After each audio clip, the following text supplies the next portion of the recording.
So isuka apho ke incoko yethu namhlanje into yokubana kukhona amaxa apho ufumaniseka into yobana kwizinto ezichaphazela wena apha ebomini andiboni ngasonye kunye nomzali wakho.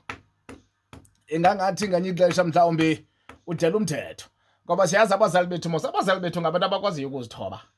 Into yobana abantu aba-andastendayo into yobana no yeke mani mntanam ayinamsebenzi mani wena nyamezela.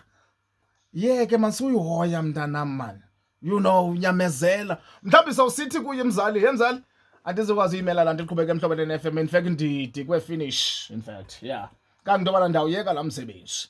Athi umzali wakho, mntanam, uyacengwa mani umsebenzi, uyacengwa, nyamezela. Uyakucenga ubuqonda ubana but iyandichaphazela mzali, andisakwazi nento yokubana mhlawumbi ndibe ndisebenza kakuhle ngenxa yezinto ezithile okanye iimeko ezithile phaa emsebenzini. Sincokola ngaloo nto namhlanje, into yongaboni ngasonye ngomzali ngento echaphazela wena.